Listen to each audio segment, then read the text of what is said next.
talk to you all day on the phone. Well, as a matter of fact, let me use Brian as an example. Brian and I didn't meet till yesterday. He had a picture of me because I sent it so that you guys could see how handsome I was. So that's the only reason you came, right? Okay, now let's leave that. So I had no idea what Brian looked like. Now, I know Brian face to face. We sat next to each other in the car. He took me to the hotel. He picked me up this morning. I know him. So when I call Brian now, I have a face that I can have. We have used technology so much, and technology is very good, but it cannot take the place of face-to-face contact. So we ask for an after-action review, anything that takes over 2 hours. And unlike some states' traffic incident management effort is a localized program. Indiana's intent, and what we have been doing, is spreading this statewide. The philosophy does not make any difference whether you're on a 6-lane highway or you're on a city street or a back alley. The philosophy works.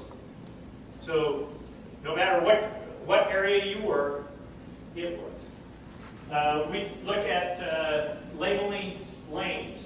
Indiana State Police always did it from the outside in. Well, what happens to lane 4 if that's 1, 2, 3, 4, and now I add another lane? What happens? All the lane numbers change. So if you start from the inside, no matter what you do, this is always lane 1, always lane 2. If I tell you that I have a crash northbound on 465, I have debris on the inside berm in lane 1, the vehicle is stationary in lane 2, and I have hot traffic in lane 3 and 4. You understand what I'm saying? All right.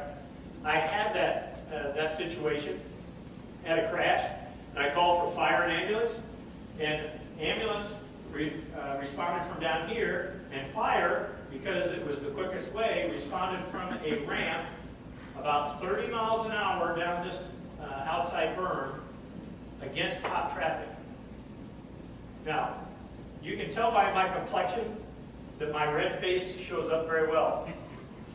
And he could see that I was hot. I was not a happy camper. What was the problem there? I gave my dispatch a picture of what I had. I told him exactly what I told you. So he already knows I have 2 lanes of hot traffic. What did my dispatcher tell fire dispatch? I have a PI northbound at the 23.5. End of conversation. So they're doing the best that they can to respond in a timely manner, and I am not handling that well, and it wasn't their fault. Part of it wasn't their fault. We have to be careful about how we respond to things. We do not want to put ourselves in harm's way. Same thing for rural roads. Make sure that your terminology is the same so you understand what you're saying. Everybody is saying the same thing. We have a traffic management center in the state of Indiana. This is one side of the traffic management center. This is the traffic management center. This is the NDOT folks. Who's your helpers is what we call them. These are cameras. There are about 200 cameras now around 465, 65, and 70 through downtown Indianapolis.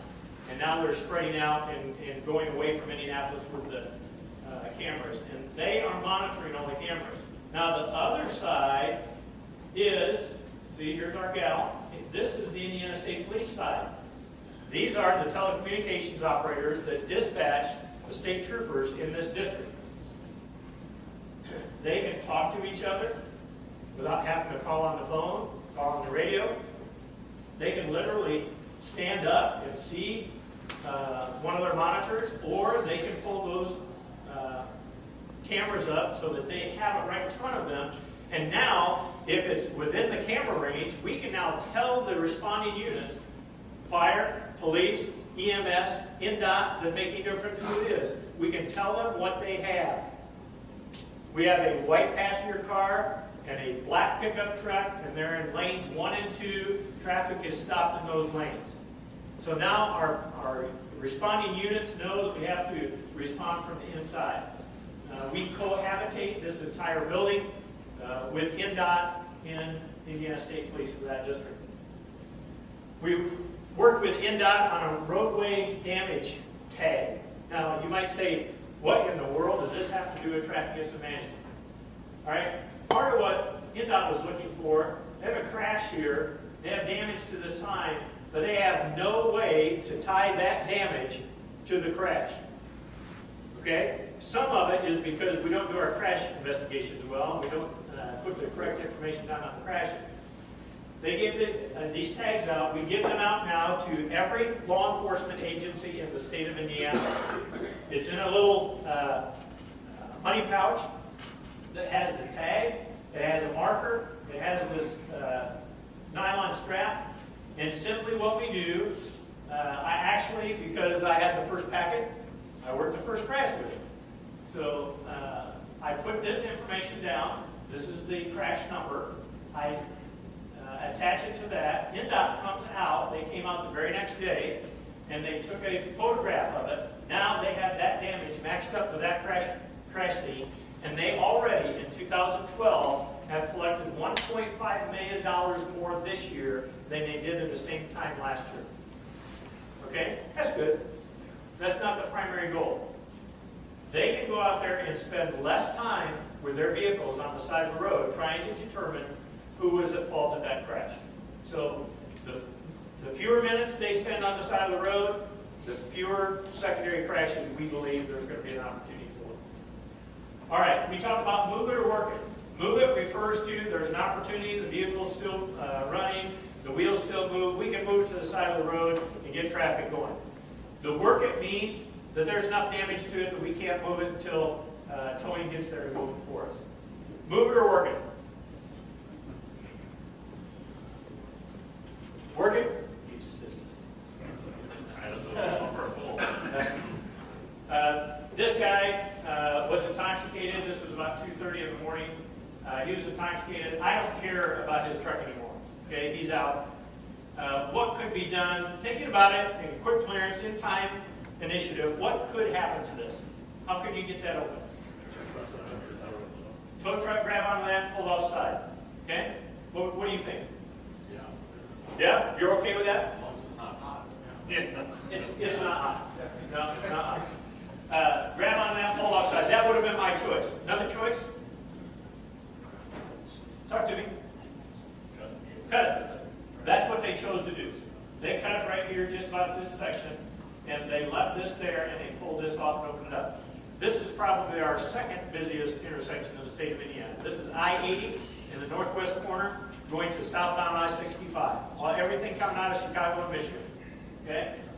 Now, this happened in October. In December of 2010, I went to the ITS Midwest Conference in Chicago to give the presentation, this presentation. And guess what was still there? Base of the tower is still there. I don't care about this tower company. All right? Is this tower ever going to be used again? Never.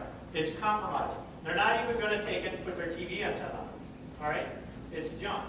So think about out-of-the-box thinking. How can we get a hold of this and get it out of the way? Move it or work it? I tell we got another class for the systems here. Man. All right, what do we have right here? Fire. Well, what do we have right there? That's the tanker. All right. Interstate highway? Nope.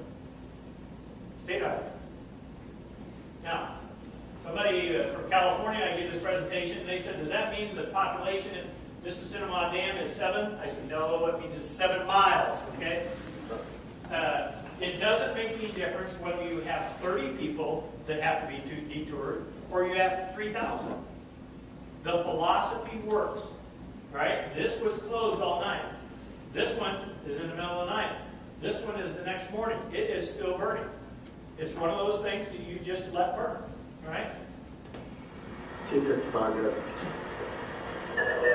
This is a 2-lane road. They are parked, let's say this is northbound, now they are parked in the southbound lane. What kind of issues? If the traffic does not stop on the other side, they will come through that smoke. Now, several issues here. Fire guy's over here, he's getting ready to put water on it. What happens when he puts water on the front of that?